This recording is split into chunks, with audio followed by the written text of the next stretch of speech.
হালকের দাড়ি পাল্লায় মার্কায় এমপি নির্বাচন। ঢাকার এক অচেনা সকাল, বাতাসে আজ অন্যরকম গুঞ্জন। পোস্টার, ব্যানার, মাইকের আওয়াজ, সবখানেই একটাই নাম, হাল্ক। কিন্তু এই হাল্ক আর সিনেমার সেই রাগী দানব নয়। এই হাল্কের মাথায় সবুজ পাগড়ি, শরীরে সাদাসিধে পোশাক, মুখভর্তি কালো দাড়ি, আর হাতে ঘুরছে একটি সাদা তসবি। তার চোখে আগুন নেই, আছে গভীর ক্লান্তি আর অদ্ভুত এক মমতা। সে দাড়ি পাল্লা মার্কায় এমপি নির্বাচন করতে এসেছে। তার স্লোগান সহজ কিন্তু ভারী। ন্যায় যদি না থাকে, শক্তি মূল্যহীন। আইন যদি মানুষের না হয়, তবে আইনি জুলুম।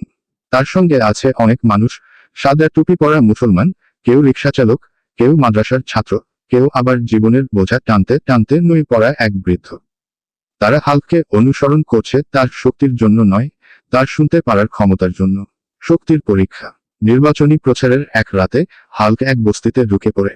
সেখানে আগুনে পুড়ে গেছে কয়েকটা ঘর। এক মা বসে আছে ছাইয়ের উপর, কোলে তার নিথর সন্তান। হাল্কের হাত কাঁপতে থাকে। এই হাত পাহাড় ভাঙতে পারে, এই শক্তি শহর উল্টে দিতে পারে। কিন্তু সে কিছুই করে না। সে চুপচাপ বসে পড়ে সেই মায়ের পাশে। তসবি থেমে যায়, চোখ দিয়ে পানি পড়ে, নীরবে। মা জিজ্ঞেস করে, আপনি তো সব পারেন, আমার ছেলেটাকে বাঁচালেন না কেন? হাল্কের গলা ভারী হয়ে আসে। সে বলে, আমি শক্তিশালী, কিন্তু আমি স্রষ্টা নই।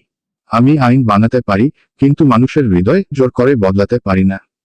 আমি যদি আগে মানুষ হতাম, হয়তো আজ তোমার ছেলেটা বেঁচে থাকত। সেই রাতে প্রথমবার মানুষ বুঝতে পারে, সবচেয়ে বড় শক্তির রাগ নয়, দায়বদ্ধতা। নির্বাচনের দিন, ভোটের দিন আছে। লাইন লম্বা, কেউ হাল্ককে ভোট দেয়, কেউ দেয় না। শেষ পর্যন্ত সে জিতে যায়, কিন্তু ব্যবধান খুব বেশি নয়। ক্ষমতায় এসে সে প্রথম যে কাজটা করে, সেটা কাউকে অবাক করে দেয়। সে নিজের শক্তির ওপর আইন চালু করে। পার্লামেন্টে দাঁড়িয়ে সে বলে, আমি যদি রাগে কিছু ভাঙি, আমাকেও বিচার করা হবে। কারণ ইসলামিক আইন মানে শুধু দণ্ড নয়। ইসলামিক আইন মানে আগে নিজেকে সংযত করা। অনেকে হতাশ হয়, তারা চেয়েছিল শক্ত হাতে শাসন। হাল্ক দেয় কঠিন ন্যায়, কিন্তু নরম হৃদয়। শেষ বিদায়। কয়েক বছর পর একদিন সকালে খবর আসে, হাল্ক আর নেই। কোনো যুদ্ধ নয়, কোনো ষড়যন্ত্র নয়।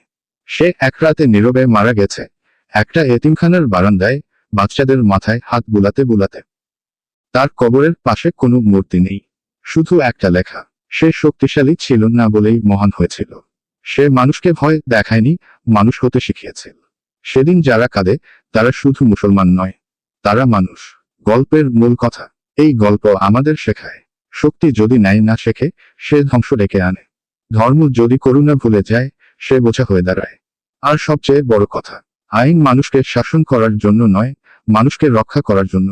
হাল্ক চলে গেছে, কিন্তু প্রশ্নটা রেখে গেছে, আমরা কি শক্তি চাই, নাকি মানুষ হতে চাই?